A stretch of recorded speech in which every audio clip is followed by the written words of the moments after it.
Hoje eu quero falar sobre um livro muito especial, que é Os 7 Hábitos das Pessoas Altamente Eficazes, de Steve Covey. Demorei muito para começar a ler, mas eu acabei fazendo um desafio com o pessoal lá no Instagram, né? Inclusive, se você não me segue ainda, já me segue aqui e já se inscreve aqui no canal também, porque eu trago muita coisa legal. Eu tô aqui toda semana trazendo um conteúdo para vocês e hoje eu quero falar muito sobre esse livro, por quê?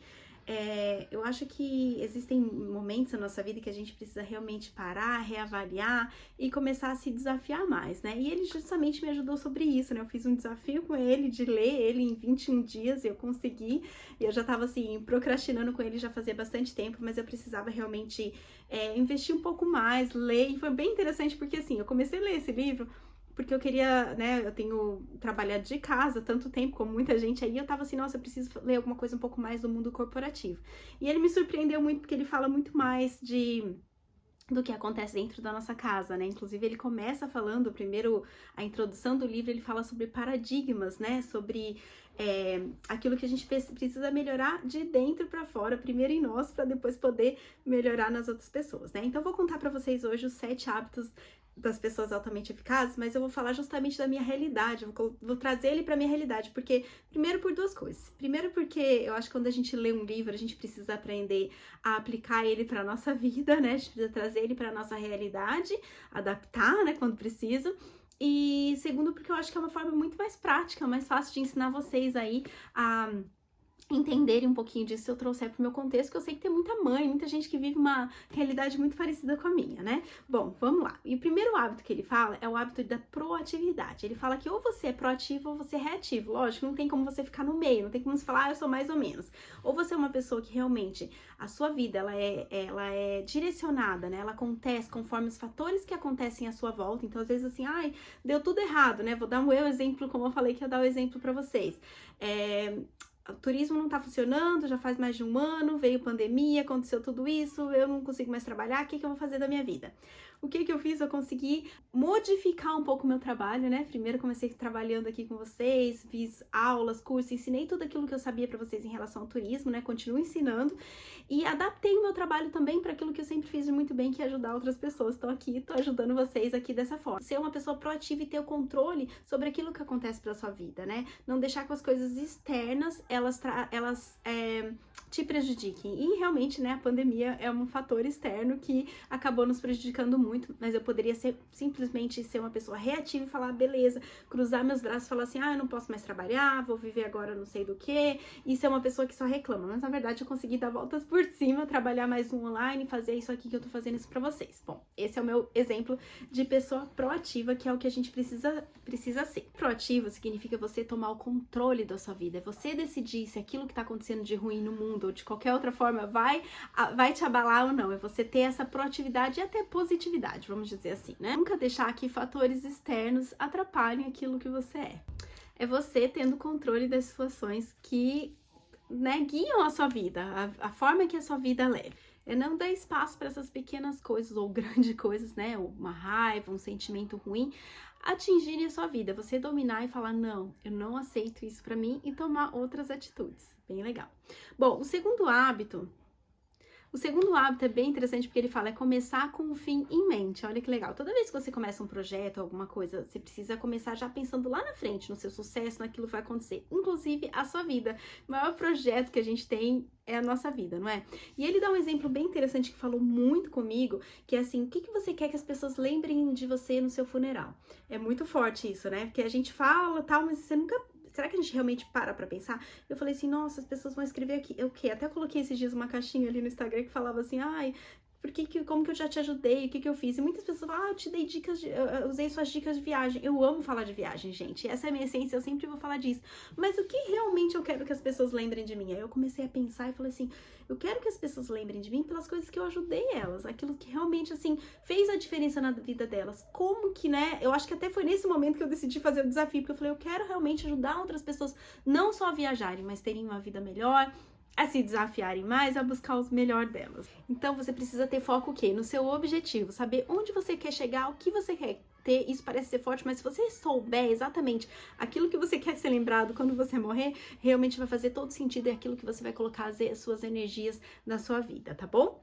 Precisa ter em mente qual é a melhor forma de realizar isso? O que você vai fazer para chegar nesse objetivo, tá bom? Isso, você precisa ter uma declaração pessoal. E aí ele dá um exemplo muito interessante de declaração pessoal. E aí ele fala assim, ó, vou deixar até marcadinho aqui para vocês. Ele dá um exemplo, inclusive, das pessoas que, assim, tem onde tá os seus princípios, né? Ele coloca aqui e fala assim, o princípio, ele tem que reger as outras coisas, a sua família, a sua igreja, os seus amigos, o seu trabalho, tudo aquilo. E não essas coisas, porque tem gente que coloca um princípio aqui no meio, como a família, ou como a igreja, ou como o trabalho, e as outras coisas, elas acabam ficando em volta disso. E, na verdade, o que tem que estar no meio é o seu princípio. Por exemplo, para mim, o meu princípio é seguir Jesus, é seguir a Cristo, é ser uma pessoa honesta dentro dos padrões cristãos, a todo custo. Então, tudo aquilo que eu creio vai estar em volta disso aqui. A minha família, o meu trabalho, tudo aquilo precisa estar alinhado com aquilo. E aí ele faz até ele dá um modelinho aqui para você seguir, inclusive assim, para você descobrir o que é, onde tá o seu centro, né? Porque tem gente que, assim, tá muito centrada só na família, ou tá muito centrado só no trabalho, e as outras coisas não conseguem ter um balanço. Então, ele te ensina como que você pode resolver isso. Bom, o terceiro hábito, ele fala sobre realizar primeiro o que é mais importante. O que significa isso? Muitas vezes na nossa vida a gente tem coisas que são urgentes, que elas aparecem do nada no trabalho, acontece muito, ou dentro de casa você fala assim, hoje eu vou fazer tal coisa, eu vou fazer exercício que é importante pra mim, hoje eu vou trabalhar em casa, aí a criança fica doente, que é urgente, não é verdade? Mas que não era aquilo, lógico que a criança é importante, mas não era aquilo que você teria como importante. O importante pra você naquele dia era concluir o seu trabalho, alimentar os seus filhos bem, e aí você teve que apagar um incêndio, né, ou o urgente às vezes é uma ligação do banco, uma ligação do trabalho, uma ligação que você não estava esperando, mas que teve que entrar na sua agenda naquele momento e tirou um espaço daquilo que era importante. O que era importante para você? Importante era você concluir uma tarefa que realmente faria a diferença para evitar talvez outros urgentes. Ele até fala desse exemplo, né? Talvez assim, eu tô apagando um incêndio que é meu filho doente hoje porque eu não cuidei do importante antes, que era cuidar da saúde, sabe? Ou até mesmo não só do filho, mas a sua saúde mesmo. Então ele fala sobre isso, que às vezes a gente deixa de fazer exercício que é importante para fazer algo urgente, e aí você acaba tendo que ter aquela urgência porque você ficou com uma dor nas costas e você vai ter que fazer uma massagem para melhorar, e aí o importante não vai dar tempo de novo. E assim vai o ciclo. Eu espero que esteja fazendo sentido para vocês. Ele até dá um exemplo de um quadrante, que é aqui, o que é urgente, o que é importante tá aqui. Muitas coisas são importantes, são urgentes e estão juntas. E tem coisas que não são importantes, mas elas acabam se tornando urgentes porque ela aparece na tua frente naquele momento. Por exemplo, sei lá, um café que você derramou no chão e você vai ter que limpar, se tornou algo urgente, você não pode deixar aquele café ali, mas não era algo importante, porque realmente não estava nos seus planos de importância, né? E o que não é urgente e outras atividades. E aí ele fala como que você tem que trabalhar e tentar eliminar essas três aqui e deixar somente esse quadrante, tá? Inclusive ele fala bastante sobre aprender a dizer não. E eu tenho percebido que eu acho que com o passar dos anos, com a maturidade, eu aprendi cada vez mais a dizer não a amizades abusivas, as coisas que eu não queria participar, festas que eu não queria ser convidada. Acho que depois desse último ano também, né, tantas vezes que a gente ficou em casa, que a gente teve realmente um motivo para não sair de casa, isso nos ajudou bastante a dizer não e até eliminar algumas coisas que não eram importantes na nossa vida. Acho que deu para refletir bem, né? Bom, vamos lá pro o quarto hábito é o pensamento ganha-ganha. E eu acho bem interessante porque esse pensamento, ele fala sobre você fechar acordos ou parcerias com pessoas e todo mundo sai ganhando. É lindo isso, né? Mas eu acho que tem algo dentro da nossa cultura brasileira que a gente foi ensinado que a gente só ganha se a gente ganhar e alguém perder. Que na verdade isso não é verdade. O certo mesmo é que todo mundo poderia ganhar. Eu acho que a gente sempre tem aquele pensamento, né? E que bom se você não tiver isso, mas eu acho que muita gente tem aquilo assim, é uma barganha, eu saí ganhando, eu tirei vantagem no bom sentido daquilo ali, eu consegui isso, eu fiz aquilo.